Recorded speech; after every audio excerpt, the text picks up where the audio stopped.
Olá, pequenos gênios! Tudo bom com vocês? Hoje nós iremos aprofundar o nosso estudo a respeito de sistemas de capitalização. Vamos ver o que são os juros compostos. Se você ainda não conhece, fica de olho, gênio! Então, vem comigo e segue essa lógica.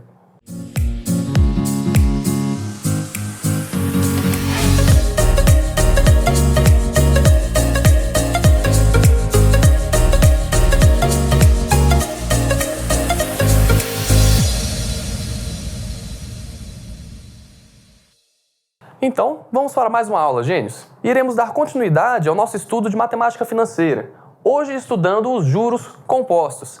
Então, como na aula passada nós vimos os juros simples, hoje eu vou explicar qual que é a diferença de juros compostos. Mas antes, vamos observar quais são as formas que nos permitem calcular quando estamos tratando de juros compostos.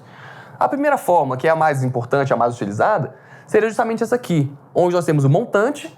A nomenclatura segue a mesma da aula passada, ou seja, o montante é aquele valor final, o valor final a ser recebido.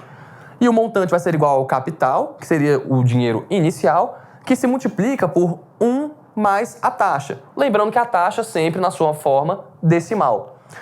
E isso vai estar elevado ao tempo, que tem que estar de acordo com a taxa também. Temos a outra fórmula aqui, que seria justamente para descobrir os juros que foram pagos. Então, os juros seria igual ao montante menos o capital. Ou seja, a diferença de quanto dinheiro entrou e quanto dinheiro saiu. Uma particularidade da questão dos juros compostos é que existe sempre uma atualização no valor do capital para cada período de capitalização.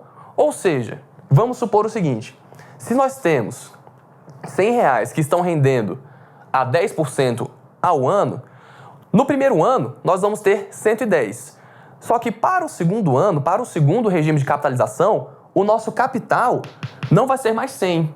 Ele vai ser o nosso último montante. Ou seja, o capital seria de 110. E a partir desse 110, nós aplicaríamos uma nova taxa de juros. A mesma, no caso, né, mas em um novo período de capitalização. Então, isso vai nos dar uma característica que vocês vão perceber neste nosso exemplo. Reparem que esse exemplo é o mesmo da aula anterior, só que agora nós estamos trabalhando em uma questão de juros compostos. Então, nós temos aqui qual vai ser o montante de um capital de R$500 que foi aplicado a uma taxa de 10% ao ano por 3 anos, considerando um regime de juros compostos. Bom, nós vamos utilizar essa forma para resolver o problema.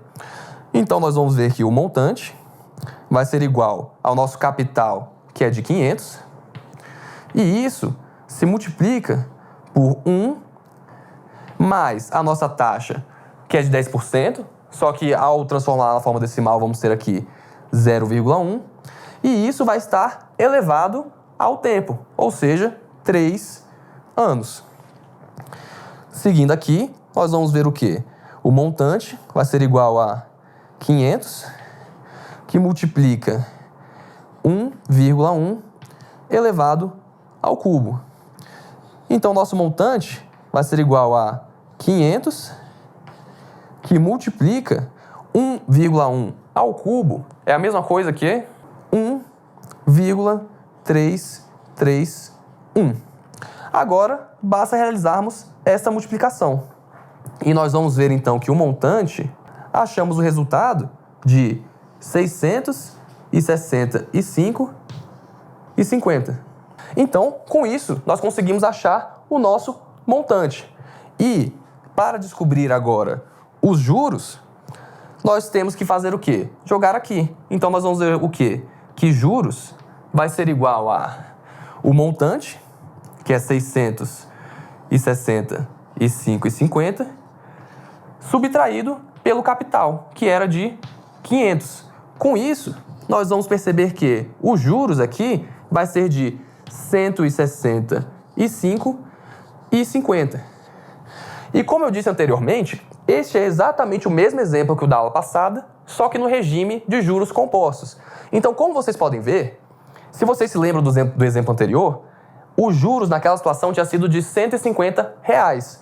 Percebam que, dadas as mesmas condições de taxa e tempo, Juros compostos vão fazer com que o dinheiro cresça mais rápido. E isso se deve a justamente essa característica, pois existe uma atualização do capital para gerar sempre um novo montante, que no caso vai ser sempre um montante mais elevado do que quando estamos no regime de juros simples.